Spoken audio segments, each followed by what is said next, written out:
సర్వోన్నతమైన స్థలములో సర్వశక్తి కలిగిన తండ్రి అయిన దేవునికి మన ప్రభువైన యేసుక్రీస్తు పేరిట ఘనత మహిమ ప్రభావములు కలుగును గాక. ప్రియ సహోదరి సహోదరులారా, ప్రభువైన యేసుక్రీస్తు పేరిట మీ అందరికీ వందనాలు తెలియజేసుకుంటున్నాను. ఈ దినము మానవ యొక్క ప్రపంచపు చివరి ఘట్టంలోనికి, మానవుడు జీవించడానికి యోగ్యత లేని ప్రపంచంలోనికి వెళ్ళబోతున్న పరిస్థితుల గురించి మనం మాట్లాడుకొనిచున్నాం. ఎందుకంటే దేవుడు చెప్పినట్టు నోవాహు దినాల వలె క్రీస్తు రాకడ కూడా దినాలు కూడా ఉంటాయనే విషయాన్ని కూడా తెలియపరిచాడు. నోవాహు దినాలు ఏ విధంగా ఉన్నాయి? విపత్తు వచ్చేంత వరకు లోకము సుఖిస్తూ సంతోషిస్తూ తైతక్కలాడుతూ ప్రపంచంలో ఉన్న సంతోషాలన్నింటినీ అనుభవిస్తూ ప్రళయం వచ్చేంత వరకు వారు ఆనందంగా ఉండాలి. అదే విధముగా యేసయ్య చెప్పినట్టుగా నేను రాబోచున్నాను, ఫలానా కాలానికి వస్తాను అని చెప్పిన కాలము అతి సమీపముగా ఉండగా లోకమంతా తనకిష్టమైన సంతోషాలతో, ఆనందాలతో, వ్యభిచార సంబంధమైన మత్తుతో, ధన వ్యామోహముల చేత, ఈ లోక సంబంధమైన మత్తుతో ఆనందపడుతూ ఆ గంతులు వేస్తున్నారు. ప్రతి చోట తమకు నచ్చినట్టుగా వారు బతుకుతున్నారు. తల్లిదండ్రులకు అవిధేయులై పిల్లలు బతుకుతున్నారు. తమకిష్టం వచ్చినట్టుగా బతుకుతున్నారు. కనుక ప్రపంచములన్నీ నీతిని మర్చిపోయాయి. ప్రపంచములంతా దేవుని మార్గాన్ని మర్చిపోతున్నాయి. కనుక ఈ ప్రపంచము వినాశనము అతి సమీపముగా ఉన్నదని కూడా ఈ విషయమే మనకు తెలియపరచబడుతుంది. అదే విధముగా దేవుని యొక్క సువార్త ఈ లోకమంతటా ప్రకటించబడునని యేసయ్య చెప్పినట్టుగా ప్రతి చోట ఈ సువార్త అనేది ప్రకటించబడుతుంది. ఎక్కడ ఎవరి దగ్గరికి వెళ్ళాలో అక్కడ అన్ని చోట్లకు వెళ్ళిపోయింది, అన్ని విధాలుగా వెళ్ళిపోతుంది. ఎందుకంటే టెక్నాలజీ అలా పెరిగిపోయింది. కనుక ఆ టెక్నాలజీ పెరగటం వల్ల ప్రతి చోటకు, కనుక ప్రపంచమంతా ఈ సువార్త ప్రకటించాలని, ఆ తర్వాత అంతం వచ్చునని యేసయ్య చెప్పిన విధముగా ప్రపంచమంతా ఈ సువార్త ఈ రకంగా ప్రకటించబడుతుంది. అనేకుల సేవకులు, వారు దొంగవారైన కానీ దేవుని వారైన కానీ, క్రీస్తు రాకడకు సిద్ధపడననే మాటనే అందరూ ప్రకటిస్తున్నారు.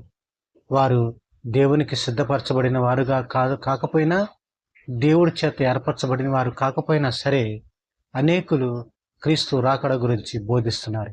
ఇది ఎవరు అంగీకరిస్తారో, ఎవరు దేని ఈ మార్గాన్ని ఇష్టపడతారో వారందరూ మాత్రము సత్యమును వెతుకుతూ దేవుని యొక్క రాకడ సిద్ధపరచడానికి మనం ఏ విధమైన పద్ధతిలో మేము జీవించాలనే ఆలోచన కలిగి దేవుని వాక్యాన్ని పరిశోధిస్తూ సత్య మార్గంలోనికి వారు వెలుచు అపవిత్రమైనది, అబద్ధమైన దాన్ని త్రోసిపుచ్చు దేవుని యొక్క నీతికి అనుకూలంగా బతకటానికి వారి యొక్క హృదయాన్ని దేవునికి అప్పగించున్నారు. అటువంటి వారిని దేవుడు తప్పనిసరిగా తన యొక్క సత్యమును తెలియపరిచి వారిని సత్య మార్గంలోనికి నడిపిస్తున్నాడు.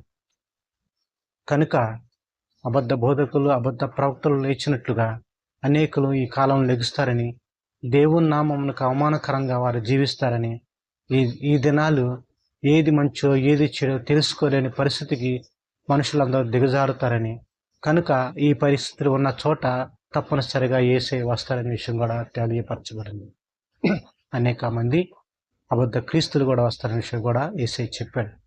కనుక అతి సమీపంగా యేసయ్య ఉన్నాడనే విషయానికి ఈ యొక్క పద్ధతులే కారణం. అదేవిధంగా లోకము వినాశనము కోసము ఏ విధంగా నోవాహు దినాల్లో దేవుడు నీటి చేత ప్రక్షాళన చేశాడు, అదే విధముగా ఈ కడవరి దినాల్లో క్రీస్తు రాకడ కోసము భూమి అంతా ప్రక్షాళన చేయాలని దేవుడు నిర్ణయించుకున్నాడు. అది అగ్ని చేత ప్రక్షాళన చేయబడినని, మిక్కుట వేండ్రముతో ప్రపంచములు మొత్తము కాలిపోవుననే విషయాన్ని అపోస్తలుడైన యాకోబు గారు తెలియపరిచింది. కనుక ఆ వాక్యమును జ్ఞాపకము చేసుకొని మనుషులు ఏ దేశం వారు ఆ దేశం వారు తమకిష్టం వచ్చినట్టుగా ఆటమిక్ పవర్ని తయారు చేసుకుంటున్నారు. అన్ని చోట్ల ఎక్కడ ఏ బాంబు పెడితే నాశనం అవునో, ఏ విధమైన బాంబులు తయారు చేస్తే ఆ దేశం అంతా నాశనం అయ్యేదో అలాంటి బాంబును ఆటమిక్ పవర్ను తయారు చేసుకుంటున్నారు. ఎందుకంటే దేవుడు చెప్పినట్టు ప్రపంచం మొత్తము 3వ భాగం కాలిపోవాలి. తినటానికి తిండి, ఉండటానికి ఇల్లు, కట్టుకోవడానికి బట్ట, తాగటానికి నీళ్లు, ఏ విధమైన ఫెసిలిటీ అనేది ఈ భూమి మీద ఉండకూడదు. కనుక అటువంటి పరిస్థితికి రావటానికి ప్రపంచంలో ఉన్న భూజనాలందరూ ప్రపంచంలో ఉన్న ఖండాలుగా దేశాలుగా విభాగించబడి ఎవరికి వారి యొక్క దేవుని యొక్క వినాశనకరమైన పరిస్థితి కారణమైన ప్రతి ఒక్క దాన్ని తయారు చేసుకుంటూ వారిలో వారు గొప్పవారుగా అనుకుంటూ వారే మోసపోస్తూ జీవితాన్ని నాశనం చేసుకుంటున్నారు. కనుక ఈ భయంకరమైన లోకంలో సుఖ సంతోషాలకు విలువనిచ్చే ఈ లోకంలో నీతిమంతులు సహితము నశించిపోవటానికి కావలసినంత అపవిత్రత, అపరిశుద్ధమైన ఈ లోక సంబంధమైన వ్యామోహములతో నిండిపోయే ఈ లోకంలో నీతిమంతుడు సహితము జయించలేని పాపాలు కూరుకుపోయిన ఈ లోకంలో దేవుడు తన ప్రజలను కాపాడుకోవడానికి ఒక పద్ధతిని సృష్టించున్నాడు. అదేమిటంటే, ఎవరైతే దేవుని పిల్లల రక్షణ కొరకు, దేవుని పిల్లల రక్షించబడాలని ఎవరైతే తాము పూర్ణ హృదయముతో దేవునికి సమర్పించుకొని వారి యొక్క రక్షణ కొరకు ప్రార్థన చేస్తూ కన్నీళ్లు కారుస్తున్నారు, వారి నుదిటి మీద దేవుని యొక్క ముద్ర వేయటకు ఆయన సిద్ధపడి ఉన్నాడు. ప్రకటన గ్రంథం 7వ అధ్యాయంలో చెప్పబడినట్లుగా ఆయన యొక్క పిల్లలకు ఆయన ముద్ర వేసేంత వరకు ఈ భూమి వినాశనం అనేది జరగదు. కనుక ఈ దేవుని యొక్క పిల్లలకు వారి యొక్క నుదిటి మీద దేవుని ముద్ర పడాలంటే దేవుని పిల్లలు ఏం చేయాలంటే ప్రార్థన చేయాలి. మెలకువ కలిగి ఉండి ఎవరి రక్షణ కొరకు ప్రార్థన చేయాలో వారి రక్షణ కొరకు ప్రార్థన చేయాలి. దేవుని పిల్లల రక్షణ కొరకు మాత్రమే ఈ కాలంలో ప్రార్థన చేయాల్సిన అవసరం ఉంది. కనుక పడిపోయిన వారిని మరలా తిరిగి లేపాలని, బలంగా ఉండటానికి బలవంతులు మరి ఎక్కువగా బలవంతులుగా చేయాలని, నీ రాకడ కొరకు మమ్మల్ని సిద్ధపరచమని తమను తాము తగ్గించుకొని ఎవరి యొక్క పాపాలు వారు ఒప్పుకొనొచ్చు వాటిని విడిచిపెట్టుకోవడానికి సిద్ధపడి ప్రభువైన యేసుక్రీస్తు రక్తంలో తమ వస్త్రాలను కడుక్కుంటారో వారందరూ రక్షించబడతారనే విషయం కూడా సత్యం. కనుక దేవుని ఆజ్ఞలను యేసుని గురించి సాక్ష్యం ఇచ్చున్న వారైనా దేవుని పిల్లలకు రక్షణ నిలిచి ఉన్నదని సత్యం. కనుక మానవులారా మేల్కొనండని దేవుడు ఏనాడో ప్రకటన గ్రంథం తెలియపరిచాడు. నా ప్రజలారా, దానికి జరగబోయే ఉగ్రత మీ మీద పడకూడదని మిమ్మల్ని మరలా నిన్ను పిలుస్తున్నాను.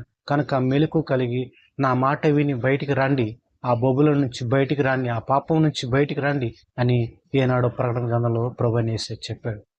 కనుక చివరి క్షణాల్లో, చివరి దినాల్లో మనం ఉన్నాము. ఏ క్షణమైనా ఏ పరిస్థితి అయినా రావచ్చు. కనుక దేవుని యొక్క ఉగ్రత భూమి మీద పడవచ్చు.